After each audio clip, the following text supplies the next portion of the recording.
बिस्मिल्लाहिर्रहमानिर्रहीम। The topic of today's discussion is एक patient है, उसकी left 8 cervical segment of the spinal cord की इंजरी हुई, उसकी वजह से उसका पेन और temperature below the lesion same side पे डिक्रीज़ हो गया। 8 cervical segment of the spinal cord की इंजरी हुई तो उसका pain and temperature same side पे जहाँ पे लीजन था उसके नीचे जो है वो लॉस हो गया या डिक्रीज़ हो गया। अब ब्राउन सेकॉर्ड सिंड्रोम क्या होता है? ब्राउन सेकॉर्ड सिंड्रोम में आपका hemisection of the spinal cord होता है और इसमें फाइंडिंग्स में सेम साइड पे आपकी सारी सेंसेशन लॉस हो जाती हैं लीजन के लेवल के ऊपर। All sensations are lost ipsilateral loss of sensation at the level of lesion. Level of lesion पे आपकी सेम साइड पे लॉस ऑफ सेंसेशन होती है। सेम साइड पे आपकी प्रोप्रियोसेप्शन, वाइब्रेशन, पोजीशन और टच का भी लॉस होता है। और जो ऑपोजिट साइड होती है वहाँ पे आपका पेन, टेम्परेचर और क्रूड टच का लॉस होता है। ऑपोजिट साइड पे आपका पेन, टेम्परेचर, क्रूड टच जाएगा। ब्राउन सेकॉर्ड सिंड्रोम में सेम साइड पे आपकी सारी सेंसेशंस जाती हैं, प्रोप्रियोसेप्शन जाती है, वाइब्रेशन जाती है, पोजीशन जाती है, टच जाती है। और जो पेन और टेम्परेचर है और जो क्रूड टच है वो ऑपोजिट साइड का जाता है। उसके बाद आते हैं यहाँ पे एमसीक्यूज दिए हुए हैं कि स्पाइनल कॉर्ड का जब हेमी सेक्शन किया तो आपका कॉन्ट्रालैटरल पेन और टेम्परेचर का लॉस होगा। पेन और टेम्परेचर ऑपोजिट साइड पे जाते हैं और बाकी सब चीज़ें आपकी सेम साइड पे जाती हैं। और क्रूड टच भी आपका ऑपोजिट साइड का। Hemisection of the spinal cord किया, क्या सिम्टम्स हैं जो हमें नजर आते हैं बिलो द लेवल ऑफ हीन? आपका contralateral loss of pain and temperature होता है hemisection of spinal cord के अंदर। 45 ईयर ओल्ड मैन था, प्रेजेंट किया है इनएबिलिटी टू फील हीट और cold on the left side of the body. कि लेफ्ट साइड पे उसको ना टेम्परेचर फील हो रहा है, एग्जामिनेशन के ऊपर उसके loss of vibration, position sense भी है, डीप टच भी उसका लॉस हुआ और motor functions of the right lower limb के। ठीक है, उसका जो वाइब्रेशन है, पोजीशन सेंस है, डीप टच है और जो मोटर फंक्शंस हैं वो right side of the lower limb पे उसे फील नहीं हो रहे हैं, लॉस हो गए हैं। तो मोस्ट लाइकली डायग्नोसिस की राइट ब्राउन सेकॉर्ड सिंड्रोम होगा कि आपकी जो सेंसेशंस होती हैं वो सारी राइट साइड पे जाती हैं और पेन और टेम्परेचर आपका ऑपोजिट साइड का जाता है। अब उसको टेम्परेचर ऑपोजिट साइड पे फील नहीं हो रहा है और उसकी vibration, position sense, deep touch और जो मोटर फंक्शन है उसके बाद सेम साइड पे उसके लॉस हो गए हैं, तो उसको राइट ब्राउन सेकॉर्ड सिंड्रोम होगा। अब एक सिक्योरिटी गार्ड था, उसको गन शॉट इंजरी हुई है लोअर बैक और later refer to the physiotherapist and rehabilitation. Security guard था, उसको गन शॉट इंजरी हुई लोअर बैक की और वो फिजियोथेरेपी के पास उसको रेफर किया गया। रिहेबिलिटेशन के अंदर उसका लॉस हुआ है कॉन्ट्रालैटरल पेन और टेम्परेचर का below the level of legion और सेम साइड पे उसकी वाइब्रेशन गई है, तो डायग्नोसिस होगी ब्राउन सेकॉर्ड सिंड्रोम।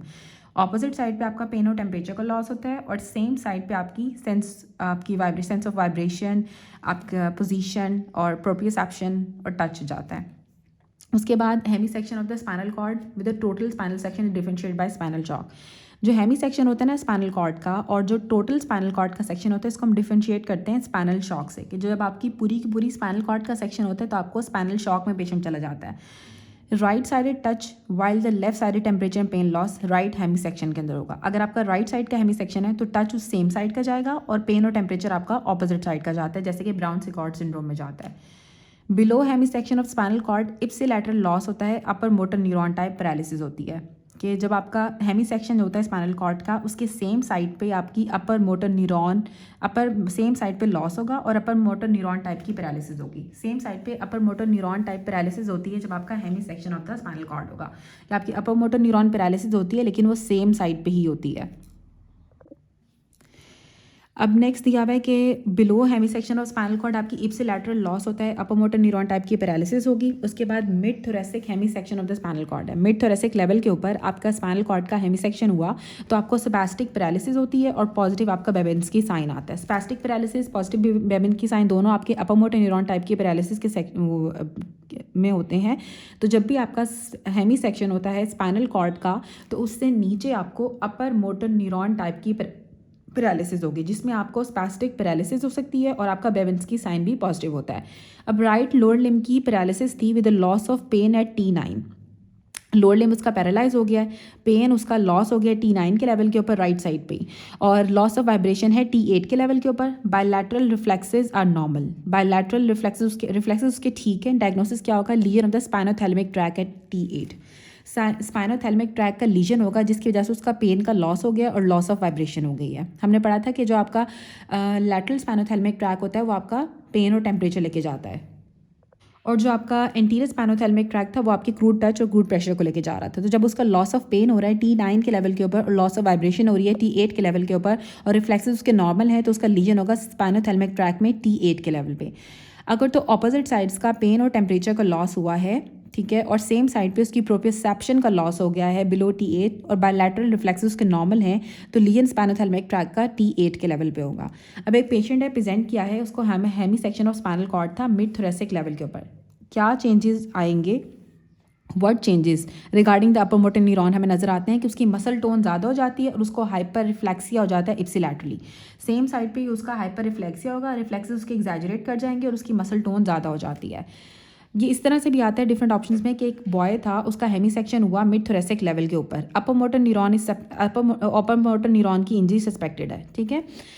एक बॉय था, उसका हेमी सेक्शन आपने कराया, हेमी सेक्शन हो गया उसका मिड थोरेसिक लेवल के ऊपर, अपर मोटर न्यूरॉन की इंजरी सस्पेक्टेड थी। कौन कौन से फीचर्स प्रेजेंट होंगे, उसको सेम साइड पे, क्योंकि जो below the level of legion और सेम साइड पे अपर मोटर न्यूरॉन के साइंस आते हैं, जिसमें उसकी इप्सिलैटरल स्पैस्टिक पैरालिसिस होगी और हाइपर रिफ्लेक्सिया होगा। उसके बाद रिगार्डिंग स्पाइनल कॉर्ड लीजन बताया हुआ है C7 के लेवल पे। अगर आपका स्पाइनल कॉर्ड का लीजन होगा तो आपको स्पाइनल कॉर्ड का लीजन है C7 के लेवल पे, तो आपको ऑपोजिट साइड पे आपका पेन और टेम्परेचर लॉस हो जाता है below the level of lesion. Loss of all sensation bilaterally below the lesion by complete cord transection. आपकी सारी सेंसेशन लॉस हो गई हैं बायलैटरली लीजन से नीचे। अगर दोनों तरफ की आपकी सारी सेंसेशन लॉस हो जाएंगी तो इसका मतलब है कि आपको कंप्लीट कॉर्ड की ट्रांसेक्शन होगी। कंप्लीट कॉर्ड ट्रांसेक्शन के अंदर आपकी बायलैटरली सारी सेंसेशन लॉस हो जाती हैं। अब complete transection of spinal cord के अंदर मैस रिफ्लेक्स डेमोन्स्ट्रेटेड होता है in patient suffering from complete transection of spinal cord. Mass reflex आता है complete transection of spinal cord में। नेक्स्ट हमारे पास दिया हुआ है कि एक लो मोटर न्यूरॉन के लीजन्स के अंदर आपको फ्लैसिड पैरालिसिस डेवलप हो जाती है। रिमेंबर, लो मोटर न्यूरॉन के अंदर आपकी हर चीज़ लो हो जाती है, आपकी मसल मैस लो हो जाता है, आपकी मसल टोन डिक्रीज कर जाती है, आपके रिफ्लेक्सेस कम हो जाते हैं और आपके डाउन गोइंग टोज होते हैं। और अपर मोटर न्यूरॉन के लीजन में सब कुछ बढ़ जाता है, टोन आपकी ज़्यादा हो जाती है, मसल की रिफ्लेक्सेस आपके एग्जैजरेट कर जाते हैं, आपके प्लांटर्स और आपके टोज भी अप गोइंग हो जाते हैं। रिमेंबर, जो बेबिन्स्की साइन होता है उसमें आपका जो बिग टो होता है वो अपवर्ड जाता है, सीन नॉर्मली इन इन्फेंट्स और अपर मोटर न्यूरॉन के अंदर। बिग टो आपका अपवर्ड चला जाता है बेबिन्स्की साइन के अंदर, बिग टो आपका अपवर्ड जाएगा बेबिन्स्की साइन के अंदर। ये इन्फेंट्स के अंदर नॉर्मल होता है और अपर मोटर न्यूरॉन वाले पेशेंट्स के अंदर नॉर्मल होता है। बेबिन्स्की साइन में आपका बिग टो अपवर्ड जाएगा, जो कि इन्फेंट्स और अपर मोटर न्यूरॉन के अंदर कॉमन होता है। अपर मोटर न्यूरॉन के अंदर हर चीज़ बढ़ जाती है, हाइपर रिफ्लेक्सिया होता है, रिफ्लेक्सेस आपके ज़्यादा हो जाते हैं, टोन आपकी इंक्रीज़ कर जाती है, अप गोइंग आपके टोज होते हैं। लो मोटर न्यूरॉन के अंदर हर चीज़ डिक्रीज़ कर जाती है, आपका मसल मैस डिक्रीज़ कर जाता है, मसल टोन डिक्रीज़ कर जाती है, रिफ्लेक्सेस डिक्रीज़ कर जाते हैं और आपके प्लांटर्स या आपके डाउन गोइंग टोज हो जाते हैं। अब यहाँ पे डिफरेंस बताया हुआ है कि वीकनेस आपकी दोनों के अंदर होती है, अपर मोटर न्यूरॉन के अंदर भी और लो मोटर न्यूरॉन के अंदर भी। जो एट्रोफी होती है वो आपकी लोअर मोटर न्यूरॉन के अंदर होती है, अपर मोटर न्यूरॉन के अंदर एट्रोफी नहीं होती है। टोन आपकी अपर मोटर न्यूरॉन के अंदर ज़्यादा होती है, लोअर मोटर न्यूरॉन के अंदर कम होती है। रिफ्लेक्सेस आपके अपर मोटर न्यूरॉन के अंदर ज़्यादा होते हैं, लो मोटर न्यूरॉन के अंदर कम होते हैं। फेसिकुलेशन सिर्फ और सिर्फ आपके लोअर मोटर न्यूरॉन लीजन्स के अंदर होती हैं। बेबिन्स्की साइन आपका पॉजिटिव होता है अपर मोटर न्यूरॉन के अंदर। स्पैस्टिक पैरालिसिस अपर मोटर न्यूरॉन में होती है, flaccid paralysis lower motor neuron के अंदर होती है, और जो क्लैस्प नाइफ स्पैस्टिसिटी होती है वो अपर मोटर न्यूरॉन लीजन्स के अंदर होती है। अब जो लोअर मोटर न्यूरॉन लीजन है इसमें सिग्निफिकेंट फाइंडिंग में क्या होता है, आपको मसल वेस्टिंग होती है। सबसे ज़्यादा जो सिग्निफिकेंट फाइंडिंग है लोअर मोटर न्यूरॉन्स की, इसमें आपको मसल वेस्टिंग होती है। वेस्टिंग जो होती है वो लोअर मोटर न्यूरॉन्स लीजन की वजह से होती है। एक पेशेंट है, उसके लेफ्ट लेग के मसल की वीकनेस है, एट्रोफी हुई हुई है and the coxa vara deformity है, तो लोअर मोटर न्यूरॉन का लीजन होगा। अब जब ये कॉक्सा वेरा डिफॉर्मिटी होती है उसके अंदर आपका जो ये हिप की डिफॉर्मिटी होती है, जिसमें आपका हेड ऑफ द फीमर और शाफ्ट के दरम्यान में नॉर्मली आपका 120 डिग्री का एंगल होता है, तो 120 डिग्री ऐसे कम हो जाता है जिसकी वजह से आपको कॉक्सा वेरा डिफॉर्मिटी होती है और ये आपके लो मोटर न्यूरॉन के अंदर होती है।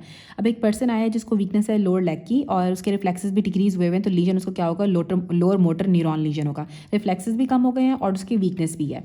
लेफ्ट लेग की पैरालिसिस हुई है और एट्रोफी हुई है, साथ आपके जो स्ट्रेच रिफ्लेक्सेस हैं वो एब्सेंट हैं, तो लोअर मोटर न्यूरॉन का लीजन होगा। अगर इंजरी जिसकी वजह से आपकी हाइपर एक्सटेंशन हो रही नेक की और डैमेज हो गया आपके सर्वाइकल कॉर्ड का, तो लो मोटर न्यूरॉन होते हैं आपके अपर लिम का। अपर motor neuron lower motor neuron का जब लीजन होता है अपर लिम के अंदर, तो आपकी सर्वाइकल कॉर्ड का डैमेज होता है और आपकी नेक की हाइपर एक्सटेंशन हो जाती है। उसके बाद दिए हमें अपर मोटर न्यूरॉन। अपर मोटर न्यूरॉन लीजन्स के अंदर आपके एग्जैजरेटेड डीप टेंडन रिफ्लेक्सेस होते हैं। अब विच of the following will show the characteristic of upper motor neuron lesion is increase muscle tone. अब क्या होता है कि जब आपके अपर मोटर न्यूरॉन लीजन कॉर्टेक्स के अंदर होता है तो आपको टोन, मसल टोन आपकी ज़्यादा हो जाती है। और जो फीचर है lesion of the upper motor neuron के, इसमें आपको क्लैस्प नाइफ रिजिडिटी होती है। अब एक ओल्ड पेशेंट है जिसकी ऑल आर्म्स के अंदर वीकनेस हुई हुई है, क्लैस्प नाइफ रिजिडिटी है, हाइपर रिफ्लेक्सिया, तो डायग्नोसिस की अपर मोटर न्यूरॉन होगी। एक ओल्ड पेशेंट है जिसको मसल वीकनेस हुई हुई है अपर बॉडी की, हाइपर रिफ्लेक्सिया हुआ है, नी का, एंकल जॉइंट का, रिफ्लेक्सेस उसके ज़्यादा हुए हैं, यूरिनरी डिबलिंग भी हो रही है, तो अपर मोटर न्यूरॉन का लीजन होगा। एक 65 ईयर ओल्ड है जिसको राइट साइड पे हेमिप्लेजिया हुआ था और स्लाइड डेविएशन हो गई उसकी एंगल ऑफ द माउथ की, ठीक है। राइट साइड का हेमिप्लेजिया हुआ, एंगल ऑफ माउथ डेविएट कर गया to the left while talking, he is able to close his eyes. Okay, so now यहाँ पे दिया हुआ था कि एक पेशेंट है जिसको वीकनेस हो रही है मूवमेंट ऑफ द आर्म्स की, ठीक है, और स्लाइड एट्रोफी होगी उसकी आर्म्स की, हाइपर रिफ्लेक्सिया है, क्लैस्प नाइफ स्पेसिसिटी है। जो क्लैस्प नाइफ स्पेसिसिटी होती है वो आपकी मोस्ट लाइकली है कि उसके अपर मोटर न्यूरॉन का लीजन होगा। अपर मोटर न्यूरॉन के लीजन के साइन एंड सिम्टम्स में आपको पायरामिडल ट्रैक के लीजन आते हैं, और जो लीजन अगर आपके एक्स्ट्रा पायरामिडल ट्रैक के अंदर होगा तो आपको रिजिडिटी होगी, ठीक है। पायरामिडल ट्रैक के लीजन के अंदर आपको स्पेसिसिटी होती है और एक्स्ट्रा पायरामिडल में रिजिडिटी होती है। यहाँ पे बात गलत लिखी हुई है कि जो पायरामिडल ट्रैक का लीजन होगा तो आपको स्पेसिसिटी होगी, ठीक है, और जो एक्स्ट्रा पैरामिडल ट्रैक का अगर लीजन होगा तो आपको रिजिडिटी होगी। अब क्लैस नाइफ रिफ्लेक्स अगर किसी का एनालिसिस आपने की तो उसमें आपका फ्लेक्शन रिफ्लेक्स होता है जो कि स्टिमुलेशन होती है उसके नोसाई सेप्टर्स की। लीजन अगर आपके पायरामिडल ट्रैक का होगा तो आपका लॉस ऑफ मोटर फंक्शन होता है। पेशेंट कंप्लेन कर रहा है पैरालिसिस के साथ अपर मोटर न्यूरॉन की इंजरी हुई थी, तो उसका कॉर्टिको स्पाइनल ट्रैक और कॉर्टिको बल्बल ट्रैक में लीजन होगा। न्यूरॉनल एक्टिविटी आपकी ज़्यादा हो जाती है किसी भी स्किल्ड मूवमेंट से पहले कॉर्टिकल एसोसिएशन एरिया के अंदर, और जो फाइनल कॉमन मोटर पाथवे होते हैं उसमें अल्फा इफरेंट होते हैं स्पाइनल मोटर न्यूरॉन्स के। अगर एक पेशेंट को हेमिप्लेजिया हुआ है लेफ्ट साइड का, मोटर न्यूरॉन का लीजन है, साथ उसको होमोनोमस एमिनोपिया है, तो लीजन उसका फोर ब्रेन में होगा। पेंडुलर नीजक आपका सेरिबेलर लीजन में होता है। ये बात याद रखनी है कि जो रिजिडिटी होती है वो एक्स्ट्रा पायरामिडल ट्रैक के डिसफंक्शन की वजह से होती है, और जो स्पेसिसिटी होती है वो पायरामिडल ट्रैक की वजह से होती है। Now the next point is जो पैरासिम्पैथेटिक एक्शन होता है इसमें आपकी जीआईटी का पेरिस्टाल्सिस ज़्यादा हो जाता है। अब सिम्पैथेटिक और पैरासिम्पैथेटिक एक्शंस के बारे में पढ़ेंगे। जो हार्ट होता है सिम्पैथेटिक एक्शन में उसका हार्ट रेट ज़्यादा हो जाता है। सिम्पैथेटिक टोन के अंदर ये सिम्पैथेटिक एक्शन जब होता है कॉन्टैक्टिलिटी ज़्यादा हो जाती है सिम्पैथेटिक नर्वस सिस्टम से, और आपको जो एवी नोड की कंडक्शन होती है वो भी ज़्यादा हो जाती है। पैरासिम्पैथेटिक के अंदर आपका हार्ट रेट डिक्रीज़ करता है, कॉन्टैक्टिलिटी भी डिक्रीज़ करती है और एवी नोड की कंडक्शन भी डिक्रीज़ करती है।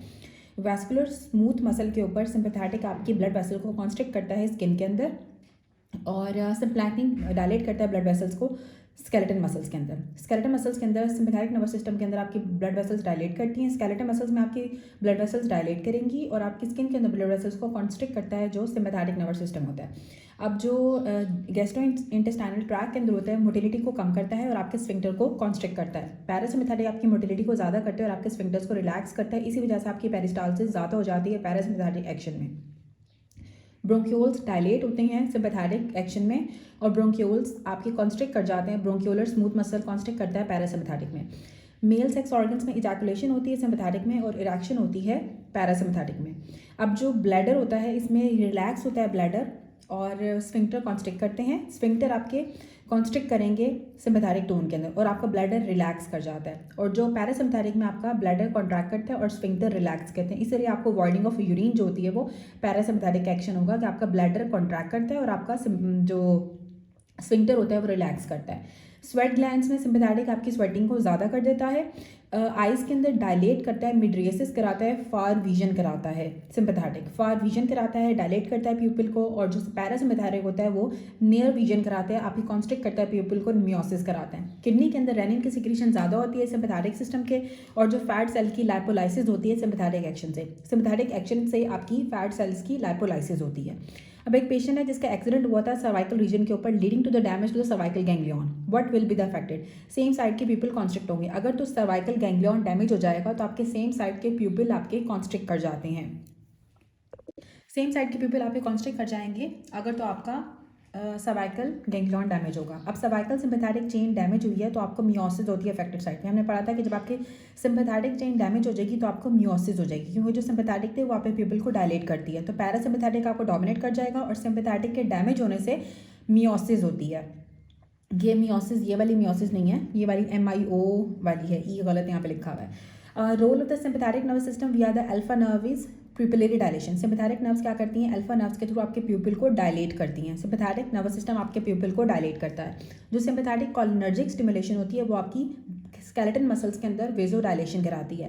पैरासिम्पैथेटिक आपकी सिक्रीशंस को ज़्यादा करता है स्लाइवरी ग्लैंड की। जो आपकी स्लाइवरी ग्लैंड की सिक्रीशन ज़्यादा होती हैं वो पैरासिम्पैथेटिक ग्लैंड से होती हैं। Which of the following is parasympathetic response. Parasympathetic के अंदर आपकी सेलिवेशन ज़्यादा हो जाती है। जो पैरासिम्पैथेटिक है वो आपके सलाइवरी सिक्रीशन को ज़्यादा करता है। Through which of the following will act on blood vessels. तो वेजो एक्टिव इंटेस्टाइनल पेप्टाइड आपके ब्लड वेसल्स के ऊपर एक्ट करेगा और आपकी सलाइवरी सिक्रीशंस को ज़्यादा करता है पैरासिम्पैथेटिक। जो इफेक्ट है पैरासिम्पैथेटिक का हार्ट पे आपकी पीआर इंटरवल को प्रोलॉन्ग कर देता है, हार्ट रेट को डिक्रीज करता है, कॉन्ट्रैक्टिलिटी को डिक्रीज करता है, एवी नोडल कंडक्शन को डिक्रीज करता है, जिसकी वजह से आपका पीआर इंटरवल प्रोलॉन्ग हो जाता है पैरासिम्पैथेटिक नर्वस सिस्टम की वजह से हार्ट पे। उसके बाद सिम्पैथेटिक मस्करीनिक आपके स्वेट ग्लैंड्स में होते हैं। स्वेट ग्लैंड्स, क्योंकि जो स्वेट ग्लैंड की सिक्रीशन है वो आपके सिम्पैथेटिक मस्करीनिक कराते हैं। अब एक पेशेंट है जिसकी सिम्पैथेटिक स्टिमुलेशन की what will affect on his heart, तो उसका जो एवी नोडल डिले है वो डिक्रीज हो जाएगा। एवी नोडल डिले डिक्रीज होगा और उसकी कंडक्शन ज़्यादा हो जाएगी। तो डिले डिक्रीज होने का मतलब ये है कि उसकी जो एवी कंडक्शन है वो ज़्यादा हो गई है। जो पैरासिम्पैथेटिक स्टिमुलेशन होती है वो आपके इंटेस्टाइनल स्फिंक्टर्स को ओपन करती है। जो पैरासिम्पैथेटिक है वो स्फिंक्टर्स को ओपन करता है और जो सिम्पैथेटिक है वो स्फिंक्टर्स को कॉन्स्ट्रिक्ट कराता है। जो सेंस ऑफ डिस्टेंशन आती है रेक्टम की इज कैरिड बाय सिम्पैथेटिक।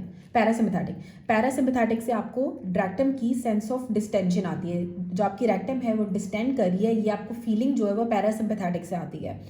जो मोस्ट इंपॉर्टेंट रिफ्लेक्स होता है डेफिकेशन के लिए वो रेक्टो एनल होता है। रेक्टो एनल रिफ्लेक्स आपको डेफिकेशन कराता है। रेक्टो एनल रिफ्लेक्स आपको डेफिकेशन कराएगा। जो पैरासिम्पैथेटिक डीनर्वेशन है मोस्ट लाइकली पार्ट अफेक्ट होता है वो जीआई मसल्स। जब आपके पैरासिम्पैथेटिक की डीनर्वेशन होती है तो सबसे ज़्यादा आपके जीआई मसल्स अफेक्ट होते हैं, क्योंकि जो पैरासिम्पैथेटिक है वो आपकी पेरिस्टालसिस करा रहा है। पैरासिम्पैथेटिक आपके रेक्टम की डिस्टेंशन वाली सेंसेशन आपको प्रोड्यूस करता है। तो जब आपका पैरासिम्पैथेटिक की डीनर्वेशन होती है तो सबसे ज़्यादा आपके गैस्ट्रो इंटेस्टाइनल मसल्स अफेक्ट होते हैं। जब आपकी वेगल सप्लाई कट हो जाती है which of the muscles affected GIT के मसल्स, क्योंकि जो वेगल्स होती है वो पैरासिम्पैथेटिक होती है, इसके पैरासिम्पैथेटिक इफेक्ट्स होते हैं। तो जब आपकी वेगस नर्व कट हो जाती है तो आपके जीआईटी मसल सबसे ज़्यादा अफेक्ट होते हैं। जो पैरासिम्पैथेटिक कंपोनेंट है is in pelvic splanchnic nerve. Parasympathetic component आपकी पैल्विक सबक्लैंक्टिक नर्व के अंदर होता है।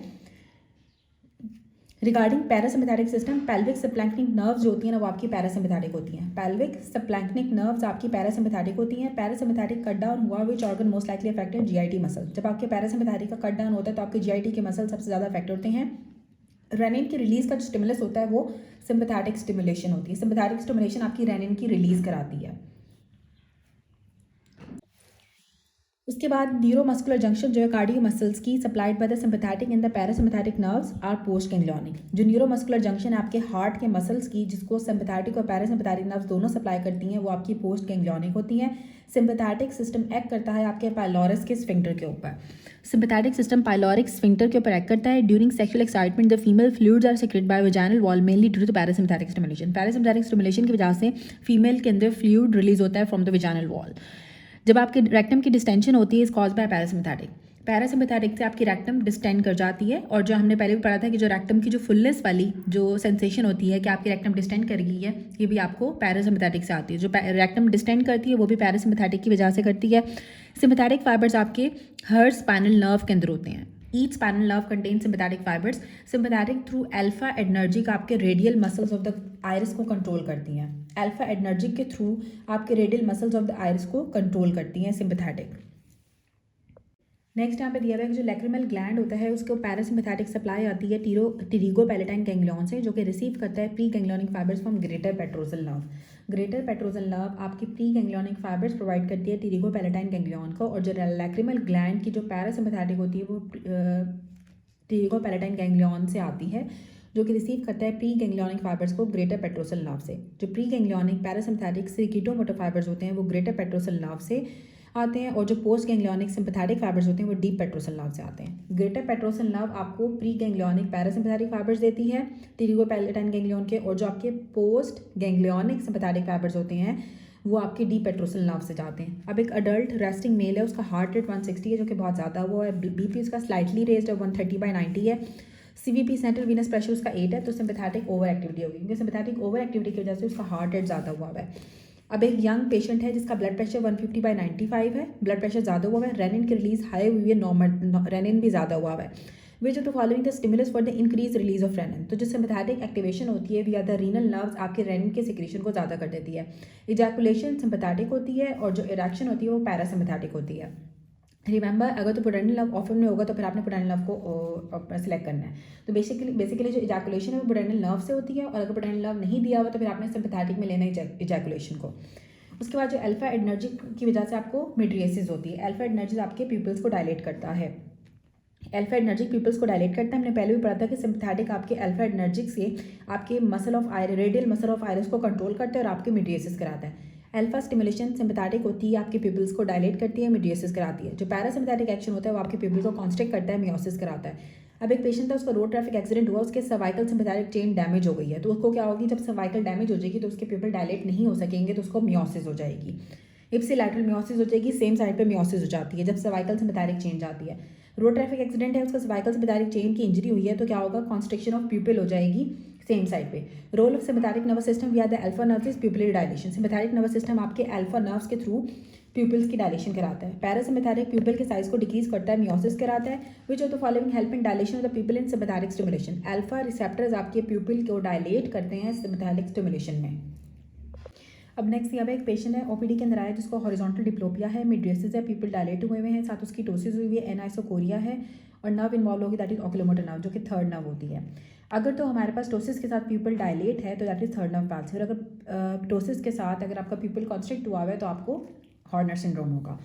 अगर तो पीपल कॉन्स्ट्रक्टेड है तो हॉर्नर सिंड्रोम है, और अगर आपका पीपल डायलेट हुआ है थर्ड नर्व पैल्सी होगी। इसमें मिडिएसिस थी और साथ टोसिस थी, तो आपकी ऑक्यूलोमोटर नर्व या थर्ड नर्व पैल्सी होगी। अब जो मिडिएसिस, जो पीपल डायलेट हो जाते हैं, वो कंजेनिटली भी हो सकते हैं, थर्ड नर्व पैल्सी के अंदर हो सकते हैं, हॉर्म्स एडी प्यूपिल हो सकता है, फियोक्रोमोसाइटोमा के अंदर आपके पीपल्स डायलेट कर जाते हैं, और ड्रग की वजह से भी आपके पीपल्स डायलेट कर जाते हैं, जिसमें आपकी एट्रोपिन आती है, एम्फिटामीन्स आती हैं, कोकेन आती हैं और ट्राइसाइक्लिक एंटी डिप्रेसेंट्स आती हैं। टीसीएस की वजह से, कोकेन की वजह से, एम्फिटामीन्स की वजह से या एट्रोपिन की वजह से आपके पीपल डायलेट कर जाते हैं, मिड्रिएसिस हो जाती है। फियोक्रोमोसाइटोमा के अंदर होती है, हॉर्म्स एडी प्यूपिल के अंदर, थर्ड नर्व पैल्सी में या कंजेनिटल भी हो सकती है। अब जो मियोसिस होती है वो कंजेनिटल भी हो सकती है, सेनाइल मियोसिस भी हो सकती है, ओल्ड एज के अंदर आप जाते हैं तो आपके पीपल कॉन्स्ट्रिक्ट कर जाते हैं। हॉर्नर सिंड्रोम के अंदर हो सकती है, एरेगाइल रोबर्टसन प्यूपिल के अंदर हो सकती है, पॉन्टाइन हैमरेज की वजह, अगर आपके पॉन्टाइन हैमरेज होगा आपकी तो उसकी वजह से भी आपको मियोसिस डेवलप हो जाती है। और ड्रग्स में ओपिएट्स, जो मॉर्फिन होती है वो आपके पिन पॉइंट प्यूपिल कराती है, आपके जो है ना प्यूपिल्स को कॉन्स्ट्रिक्ट कर देती है। ऑर्गेनोफॉस्फेट की पॉइजनिंग के अंदर और पाइलोकार्पिन की वजह से, ओपिएट्स की वजह से आपको प्यूपिल कॉन्स्ट्रिक्ट करते हैं। ओके, सो नाउ कि मियोसिस कब होती है। मियोसिस आपकी कंजेनिटल हो सकती है, सेनाइल मियोसिस हो सकती है, हॉर्नर सिंड्रोम वाले पेशेंट्स के अंदर हो सकती है, एरेगाइल रोबर्टसन प्यूपिल वाले पेशेंट्स में, पॉन्टाइन हेमरेज की वजह से, या अगर जो पेशेंट ओपिएट्स ले रहे होते हैं जिसमें आपकी मॉर्फिन आती है, ऑर्गेनोफॉस्फेट कंपाउंड्स की टॉक्सिसिटी की वजह से और पाइलोकार्पिन की वजह से आपकी मियोसिस डेवलप हो जाती है। अब जो टोसिस होती है, टोसिस आपकी बायलैटरल भी हो सकती है और यूनिलैटरल भी हो सकती है। जो यूनिलैटरल टोसिस है वो आपकी थर्ड नर्व की पैल्सी के अंदर या फिर हॉर्नर सिंड्रोम के अंदर होती है। अगर आपकी एक आंख जाती है तो that is third nerve palsy या हॉर्नर सिंड्रोम। और अगर आपकी बायलैटरल टोसिस होगी तो आपकी माइस्थीनिया ग्रेविस वाले पेशेंट्स के अंदर होती है, सिफिलिस वाले पेशेंट्स के अंदर होती है, कंजेनिटल हो सकती है या फिर मायोटोनिक डिस्ट्रॉफी की वजह से हो सकती है। चार चीज़ों की वजह से आपको जो है वो बायलैटरल टोसिस होती है। बायलैटरल में सबसे पहले आती है आपकी मायोटोनिक डिस्ट्रॉफी। मायोटोनिक डिस्ट्रॉफी की वजह से होगी टोसिस। माइस्थीनिया ग्रेविस के अंदर आपकी बायलैटरल टोसिस होती है। सिफिलिस वाले पेशेंट्स के अंदर टोसिस होती है, और कंजेनिटल आपकी जो है वो बायलैटरल डोसेज होती है। उसके बाद जो यूनिलैटरल डोसेज होती है वो आपकी थर्ड नर्व पैल्सी के अंदर होती है। एक आंख की डोसेज आपकी थर्ड नर्व पैल्सी के अंदर होती है या फिर हॉर्नर सिंड्रोम के अंदर आपको डोसेज डेवलप होती है। अब जो हॉर्नर सिंड्रोम है इसमें आपका बेसिकली सिम्पैथेटिक डीनर्वेशन होती है आपके फेस की। हॉर्नर सिंड्रोम के सिम्पैथेटिक डीनर्वेशन होती है फेस की।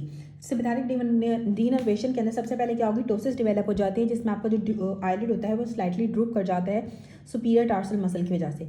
स्लाइट ड्रूपिंग होती है आपके आईलिड की, सुपीरियर टार्सल मसल इसमें इन्वॉल्व होते हैं। एनहाइड्रोसिस होती है, आपकी स्वेटिंग जो होती है वो एब्सेंट होती है और फेस जो होता है वो फ्लश्ड हो जाता है।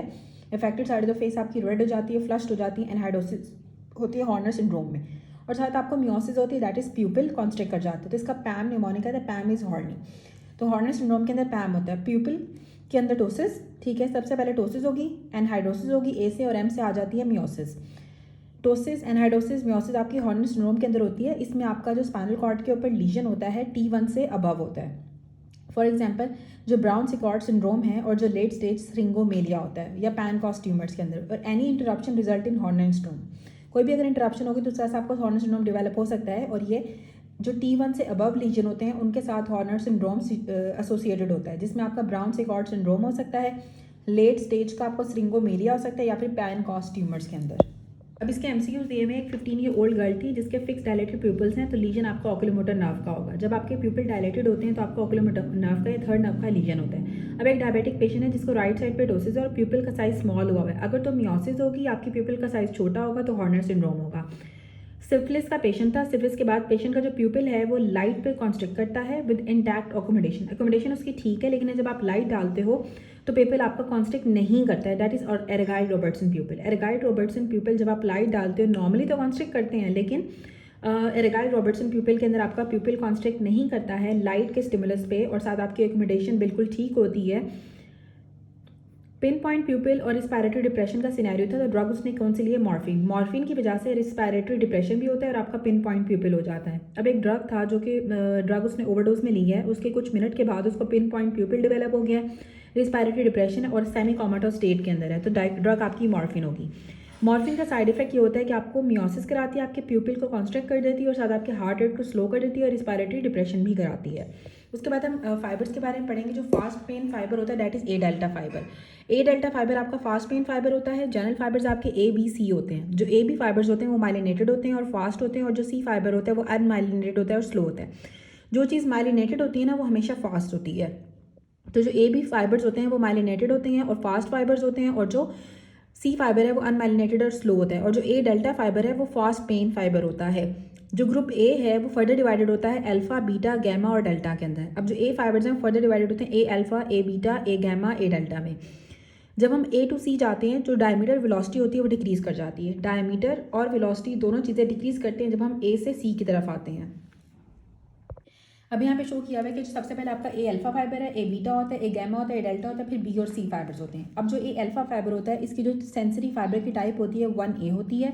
1A आपका मसल स्पिंडल के अंदर होता है, और जो 1B होता है वो आपका गोल्जी टेंडन ऑर्गन्स के अंदर होता है, GTOs के अंदर। मसल स्पिंडल डायमीटर इसका लार्जेस्ट होता है और ये फास्टेस्ट होते हैं। ए अल्फा फाइबर आपका फास्टेस्ट होता है कंडक्शन वेलोसिटी में, और इसका डायमीटर भी सबसे बड़ा होगा।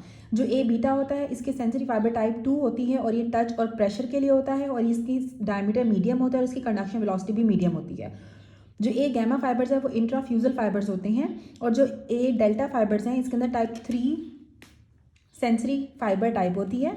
ए डेल्टा में टाइप 3 सेंसरी फाइबर टाइप होती है, और ये क्रूड टच के लिए, प्रेशर के लिए, टेम्परेचर और पेन के लिए होता है। टेम्परेचर पेन के लिए, क्रूड टच, पेन और टेम्परेचर। पेन का ये फास्ट होता है और पेन और टेम्परेचर के लिए फास्ट होता है जो ए डेल्टा होता है, और वैसे ये क्रूड टच के लिए, प्रेशर के लिए, टेम्परेचर के लिए और पेन के लिए होगा। इसका डायमीटर स्मॉल होता है, इसकी कंडक्शन वेलोसिटी भी मीडियम होती है। जो बी फाइबर्स होते हैं, जो बी जो बी फाइबर्स हैं वो प्री गैंग्लियोनिक ऑटोनॉमिक फाइबर्स होते हैं। इनका डायमीटर स्मॉल होता है, इनकी कंडक्शन वेलोसिटी मीडियम होती है। जो सी अनमाइलिनेटेड होते हैं इनके अंदर टाइप 4 आपके सेंसरी फाइबर टाइप आती है। ये पोस्ट गैंग्लियोनिक ऑटोनॉमिक होते हैं। पेन और टेम्परेचर को ये स्लोली लेके जाता है। टिकलिंग सेंसेशन होती है, इसका डायमीटर स्मॉलेस्ट होता है और इसकी वेलोसिटी स्लोवेस्ट होती है। अब जो पेन और टेम्परेचर के लिए जो फास्ट है वो ए डेल्टा है, और पेन और टेम्परेचर के लिए जो स्लो है वो सी फाइबर्स हैं। जो ए अल्फा फाइबर है वो आपके मसल स्पिंडल का 1 जो होता है वो मसल स्पिंडल में होता है, और जो 2B होता है, जो 1B होता है वो आपका गोल्जी टेंडन ऑर्गन्स के अंदर होते हैं। ये लार्जेस्ट होते हैं और इनकी वेलोसिटी वैसे सबसे ज़्यादा होती है, लेकिन पेन और टेम्परेचर के लिए जो होते हैं वो आपका ए डेल्टा फाइबर होते हैं, और स्लो जो होता है पेन और टेम्परेचर के लिए वो सी फाइबर होगा। क्रूड टच और प्रेशर के लिए ए डेल्टा होता है, सिंपल टच और प्रेशर के लिए आपके ए बीटा होते हैं, और सी फाइबर्स आपके अनमाइलिनेटेड होते हैं, और जो बी होते हैं वो आपके प्री गैंग्लियोनिक ऑटोनॉमिक हैं, और जो सी फाइबर्स हैं वो आपके पोस्ट गैंग्लियोनिक ऑटोनॉमिक हैं। अब जो फास्टेस्ट नर्व कंडक्शन होती है वो आपकी फास्टेस्ट नर्व कंडक्शन आपकी ए अल्फा के अंदर होती है। अब फास्टेस्ट नर्व कंडक्शन आपकी ए अल्फा के अंदर होती है। जो सेंसेशन या स्टीरियोग्नोसिस होती है लिप्स से वो आपके ए बीटा फाइबर्स के थ्रू जाती है। स्टीरियोग्नोसिस या जो आपके लिप्स से जो सेंसेशंस होती हैं वो आपकी ए बीटा फाइबर्स के थ्रू जाती हैं, क्योंकि ए बीटा हमने पढ़ा था कि टच और प्रेशर के अंदर इन्वॉल्व होता है। तो जो लिप्स आपकी सेंसेशन है स्टीरियोग्नोसिस जाती है वो ए बीटा से जाती है। जो फास्टेस्ट नर्व कंडक्शन होती है वो ए अल्फा की होती है। प्रोप्रियोसेप्शन जो आपकी फिंगर से जाती है वो आपकी ए बीटा से जाती है। प्रोप्रियोसेप्शन टच और प्रेशर हमने कहा था कि ए बीटा करता है, तो आपकी जो प्रोप्रियोसेप्शन होगी वो ए बीटा से जाएगी। जो स्टीरियोग्नोसिस है वो भी ए बीटा से जाती है। अगर आपके पेन हो रहा है आपकी फिंगर टिप्स के अंदर तो वो ए डेल्टा फाइबर से जाता है। ओके अब जो फास्ट पेन फाइबर्स थे उसके अंदर हमने पढ़ा कि जो फास्ट पेन फाइबर्स होते हैं वो ए डेल्टा फाइबर्स होते हैं। जो पेन फाइबर्स जो ट्रैवल करते हैं which of the following pain fibres आपके ए डेल्टा के थ्रू ट्रैवल करते हैं। ए डेल्टा आपका फास्ट पेन फाइबर्स में होता है। जो प्री साइनेप्टिक कोलिनर्जिक फाइबर्स होते हैं वो ट्रैवल करते हैं बीटा फाइबर्स के थ्रू। जो प्री साइनेप्टिक कोलिनर्जिक होते हैं वो बीटा फाइबर्स के थ्रू जाते हैं, और जो ए डेल्टा फाइबर्स होते हैं वो आपके फास्ट पेन फाइबर्स होते हैं। जो type of fibres pre ganglionic autonomic होते हैं वो बी टाइप होते हैं। जो प्री गैंग्लियोनिक ऑटोनॉमिक होंगे वो बी टाइप होंगे, जहाँ पे प्री साइनेप्टिक कोलिनर्जिक होंगे वो भी आपके पी टाइप फाइबर्स होते हैं। और जो आपके ऑटोनॉमिक प्री गैंग्लियोनिक फाइबर्स होते हैं वो भी बी फाइबर्स होते हैं। जो पोस्ट गैंग्लियोनिक फाइबर्स होते हैं that are C unmyelinated fibres. Post ganglionic C unmyelinated fibres होते हैं। रिसेप्टर कोल्ड के लिए आपके सी फाइबर्स के अंदर होता है। कोल्ड के लिए जो होता है वो आपका सी फाइबर्स के अंदर होता है। रिसेप्टर कोल्ड के लिए सी फाइबर्स में होते हैं। Receptor for cold C fibres होते हैं। फाइबर्स जो कि पेन और वार्मथ को लेके जाते हैं, that is C fibres. C fibres आपके पेन और वार्मथ को लेके जाते हैं। हमने पढ़ा था कि जो आपका स्लो फाइबर्स होते हैं, जो सी अनमाइलिनेटेड होते हैं, वो आपके पेन और टेम्परेचर दोनों को लेके जाते हैं। तो जो फास्ट पेन फाइबर्स थे वो आपके ए डेल्टा फाइबर्स थे, और जो स्लो पेन और टेम्परेचर को लेके जाते हैं वो सी फाइबर्स होते हैं, जिसमें आपका पेन और वार्मथ आती है। और कोल्ड के लिए भी सी फाइबर्स होते हैं। टिकल सेंसेशन जो होती है वो सी फाइबर्स के थ्रू जाती है। टिकलिंग सेंसेशन आपकी सी फाइबर्स के थ्रू जाती है। पेन फाइबर्स आपके अनकैप्सुलेटेड होते हैं। अनकैप्सुलेटेड होते हैं जो आपके पेन फाइबर्स होते हैं। कौन से जो होते हैं पेन फाइबर्स जो होते हैं ना, वो सेंसरी नॉन अडेप्टिंग रिसेप्टर्स होते हैं। ये अडेप्ट नहीं करते हैं, पेन फाइबर्स आपके अडेप्ट नहीं करते हैं, सेंसरी नॉन अडेप्टिंग रिसेप्टर्स होते हैं। अब एक लेडी किचन में थी, उसकी रेडियल आर्टरी कट हो गई है एक्सीडेंटली। में कौन सा मैकेनिज्म है, which mechanism will reduce pressure in the vessel and stop bleeding. जो पोस्ट गैंग्लियोनिक सी फाइबर्स होते हैं वो आपके प्रेशर को रिड्यूस करते हैं और साथ आपकी ब्लीडिंग को स्टॉप करने में आपको हेल्प करेंगे। उसके बाद एक इमीडिएट इफेक्ट क्या होता है लोकल एनेस्थीसिया का, विच फाइबर्स में, सी फाइबर्स के ऊपर आपका इमीडिएट इफेक्ट होता है लोकल एनेस्थीसिया का। लोकल एनेस्थीसिया का इमीडिएट इफेक्ट होता है सी फाइबर्स पे।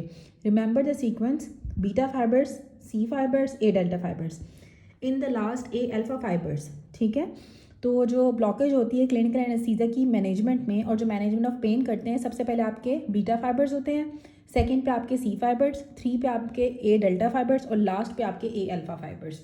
सबसे पहले आपके बीटा फाइबर्स, फिर सी फाइबर्स, फिर A delta fibres and then last पे ए अल्फा फाइबर्स। उसके बाद जो सिम्पैथेटिक कोलिनर्जिक फाइबर्स होते हैं वो एसिटाइल कोलिन को रिलीज़ करते हैं। Sympathetic cholinergic fibres acetyl choline को रिलीज़ करते हैं। नेक्स्ट जो यहाँ पे दिया हुआ कि pre sympathetic pre ganglionic fibres acetyl choline को रिलीज़ करते हैं, और जो प्री गैंग्लियोनिक आपके पैरासिम्पैथेटिक फाइबर्स होते हैं वो भी एसिटाइल कोलिन को रिलीज़ करते हैं। अब जो पोस्ट गैंग्लियोनिक कोलिनर्जिक फाइबर्स होते हैं सिम्पैथेटिक के, वो एसिटाइल कोलिन को रिलीज़ करते हैं स्वेट ग्लैंड्स में, और जो पोस्ट गैंग्लियोनिक फाइबर्स पैरासिम्पैथेटिक के होते हैं वो एसिटाइल कोलिन को ही रिलीज़ करते हैं। जो post ganglionic non adrenergic fibres होते हैं वो नॉन एड्रिनलिन को सिक्रीट करेंगे। जो प्री गैंग्लियोनिक हैं वो सारे आपके एसिटाइल कोलिन को रिलीज़ कर रहे हैं, और पैरासिम्पैथेटिक का पोस्ट गैंग्लियोनिक भी एसिटाइल कोलिन को रिलीज़ करता है। अब जो सिम्पैथेटिक के जो पोस्ट गैंग्लियोनिक फाइबर्स हैं वो दो तरह के हैं, एक कोलिनर्जिक हैं, एक आपके नॉन एड्रिनर्जिक हैं। जो नॉन एड्रिनर्जिक हैं वो नॉर एड्रिनलिन को सिक्रीट करते हैं, और जो कोलिनर्जिक फाइबर्स हैं वो एसिटाइल कोलिन को सिक्रीट करते हैं स्वेट ग्लैंड्स में। अब सिम्पैथेटिक फाइबर्स कौन से होते हैं, जो post ganglionic non adrenergic fibres हैं वो आपके सिम्पैथेटिक फाइबर्स हैं। जो पोस्ट गैंग्लियोनिक सिम्पैथेटिक फाइबर्स होते हैं वो एसिटाइल कोलिन को रिलीज़ करते हैं मस्करेनिक रिसेप्टर्स के ऊपर स्वेट ग्लैंड्स में। स्वेट ग्लैंड्स के अंदर आपके post ganglionic sympathetic fibres acetyl choline को रिलीज़ करते हैं। न्यूरोट्रांसमीटर जो कि पोस्ट गैंग्लियोनिक सिम्पैथेटिक फाइबर होता है, that is nor adrenaline. Nor adrenaline post ganglionic sympathetic होता है। जो प्री गैंग्लियोनिक सिम्पैथेटिक नर्व्स होते हैं वो कोलिनर्जिक होते हैं, जो पोस्ट गैंग्लियोनिक सिम्पैथेटिक नर्व्स होती हैं वो एड्रिनर्जिक होती हैं, और जो पोस्ट गैंग्लियोनिक सिम्पैथेटिक नर्व्स जो एसिटाइल कोलिन को रिलीज़ करती हैं वो आपकी स्वेट ग्लैंड्स में होती हैं। Cholinergic post ganglionic sympathetic nerve fibres to sweat glands होते हैं। Regarding adrenergic receptors sympathetic post adrenergic receptors आपके सिम्पैथेटिक पोस्ट गैंग्लियोनिक होते हैं। जो पोस्ट गैंग्लियोनिक फाइबर्स हैं वो आपकी सारी की सारी स्पाइनल नर्व्स के अंदर प्रेजेंट होते हैं। पोस्ट गैंग्लियोनिक फाइबर्स आपकी ऑल स्पाइनल नर्व्स के अंदर होते हैं। Which of the following is supplied by the muscarinic cholinergic via the post ganglionic sympathetic is sweat gland. Sweat gland को आपका muscarinic cholinergic post ganglionic sympathetic fibres होते हैं। Post ganglionic sympathetic fibres जो कि एसिटाइल कोलिन को release करते हैं muscarinic receptors पे, किस टिश्यू में, स्वेट ग्लैंड में। जो प्री गैंग्लियोनिक सिम्पैथेटिक फाइबर्स होते हैं to adrenal medulla is via the cholinergic. जो प्री गैंग्लियोनिक है और एडिनल मेडुला में जा रहे हैं। प्री गैंग्लियोनिक सिम्पैथेटिक फाइबर्स हमने पढ़ा था कि कोलिनर्जिक होते हैं, अब प्री गैंग्लियोनिक सिम्पैथेटिक कहीं पे भी होंगे वो कोलिनर्जिक होते हैं। जो नॉरएपिनेफ्रिन है वो रिलीज होती है पोस्ट गैंग्लियोनिक सिम्पैथेटिक से। Regarding the fibre of adrenal medulla, जो एड्रिनल मेडुला के फाइबर्स होते हैं वो प्री गैंग्लियोनिक होते हैं, जो रीच करते हैं through splanchnic nerves. Post ganglionic sympathetic fibres आपकी की सारी स्पाइनल नर्व्स के अंदर होते हैं। Cholinergic fibres are richly present in nucleus basalis of Meynert. Nucleus basalis of Meynert के अंदर कोलिनर्जिक फाइबर्स आपके बहुत ज़्यादा होते हैं। Cholinergic fibres nucleus basalis of Meynert के अंदर बहुत ज़्यादा होते हैं। About autonomic nervous system, pre ganglionic autonomic nervous system always work by acetylcholine. के ऑटोनॉमिक नर्वस सिस्टम के अंदर जितने भी आपके प्री गैंग्लियोनिक फाइबर्स हैं वो एसिटाइल कोलिन के थ्रू काम करते हैं। This also comes as regarding the autonomic nervous system all parasympathetic secrete the acetylcholine secreting. ठीक है, जितने भी आपके पैरासिम्पैथेटिक होते हैं ऑटोनॉमिक नर्वस सिस्टम के अंदर वो एसिटाइल कोलिन को ही सिक्रेट करते हैं।